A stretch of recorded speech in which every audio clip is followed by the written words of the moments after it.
Hola! Toleleje, toleleje. Kunin at basahin. Kunin at basahin. Ako po si Kuya Sam Pagaduan, ang inyong kasama sa ating lumalim at mamunga daily gospel reflection.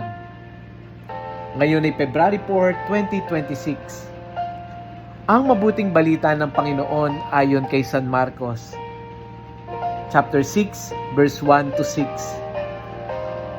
Noong panahong iyon, si Jesus ay nagtungo sa sariling bayan kasama ang kanyang mga alagad. Pagdating ng araw ng pamamahinga, nagturo siya sa sinagoga. Nagtaka ang maraming nakakarinig sa kanya at nagtanong, saan niya kinukuha ang lahat ng iyan? Anong karunungang itong ipinagkaloob sa kanya? Paano siya nakakagawa ng mga kababalaghan? Hindi ba ito ang karpinterong anak ni Maria at kapatid nila Santiago at Jose, Judas at Simon? Dito nakatira ang kanyang mga kapatid na babae, hindi ba? At siya ayaw nilang kilalanin. Kaya't sinabi ni Jesus sa kanila, ang propeta ay ginagalang ng lahat, liban lamang ng kanyang mga kababayan, mga kamag-anak at mga kasambahay. Hindi siya nakagawa ng anumang kababalaghan doon, maliban sa pagpapatong ng kanyang kamay sa ilang may sakit upang pagalingin ang mga ito. Nagtaka siya sapagkat hindi sila sumasampalataya at nilibot ni Jesus ang mga nayon sa paligid upang magturo.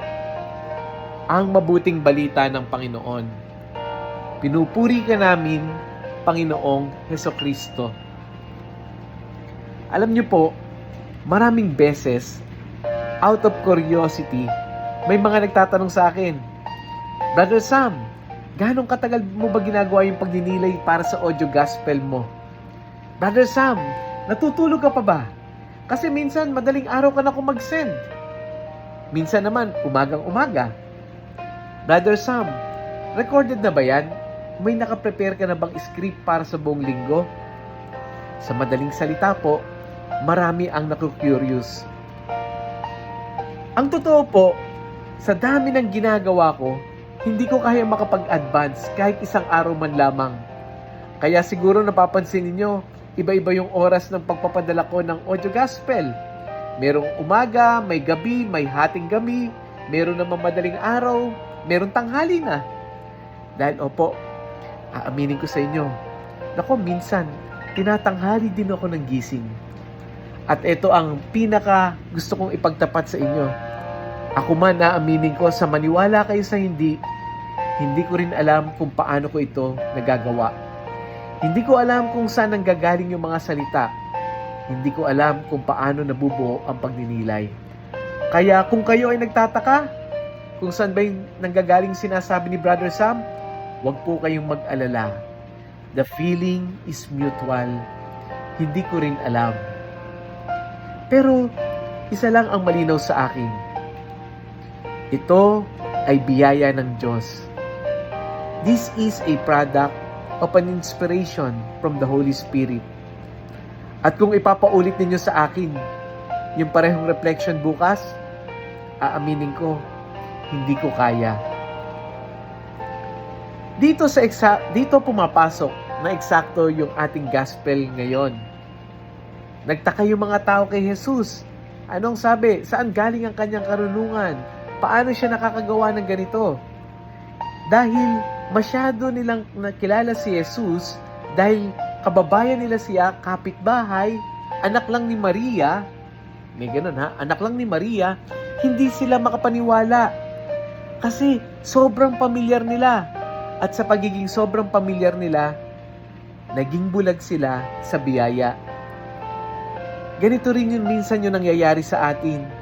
Kapag masyadong ordinaryo ang instrumento ng Diyos, iniisip natin, wala namang espesyal dyan. Nakalimutan natin na ang Diyos ay madalas na kumikilos sa simpleng paraan, sa simpleng tao, sa simpleng sitwasyon. Hindi po ito usapin or hindi po mahalaga hindi po mahalaga yung aking pagdinilay dito. Hindi yung galing ko, hindi po yung talento ko ang pinag-uusapan dito. Kundi, ang gustong ipunto sa atin ng gospel ngayon ay ito. Kapag may bukas ka na puso, kapag open ka, ang Diyos kikilos sa iyo.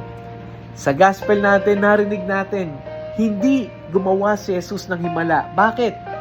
Kasi mga sarado yung kanilang puso eh. Masyado silang familiar. At kapag hindi bukas ang puso, nahihirapang makakilos, nahihirapan nating makita ang pagkilos ng Diyos. Kaya ngayong araw na ito, ano ang challenge sa atin? Una, huwag mo malitin ang biyaya ng Diyos sa pamamagitan ng mga ordinaryong bagay.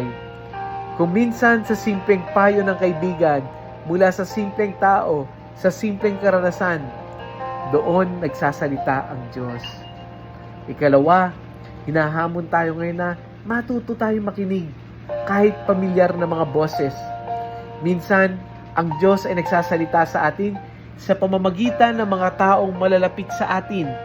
Makinig tayo mabuti, baka may sinasabi yung anak natin, baka may sinasabi yung magulang natin, nanay natin, yung asawa natin.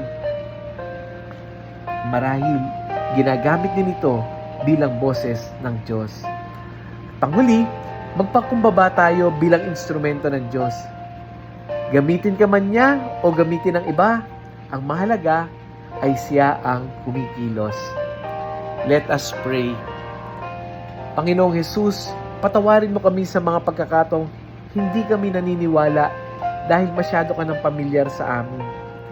Buksan mo ang aking puso upang makita ka sa mga ordinaryong sandali ng buhay. Turuan mo akong makinig, magtiwala at kilalanin na ang bawat mabubuting bagay ay biyayang nagmula sa iyo. Gawin mo akong mapagpakumbabang instrumento ng iyong karunungan at pagmamahal. Amen. Friends, yung simpleng pag-share ng audio gospel natin na ito, magagawa mo mangusap ang Diyos para sa iba. Kaya i-share natin to sa ating mga GC, sa ating mga kapamilya, sa ating mga kamag-anak, o kahit na sa mga taong naghahanap ng himala. To those people who are so very desperate, share natin yung gospel na ito. Muli, ako po si Kuya Sam Pagaduan, nag-aanyaya, halina, tayo ay lumalim at mamunga. Lumalim sa pananampalataya at mamunga na mabubuting gawa. God bless us all.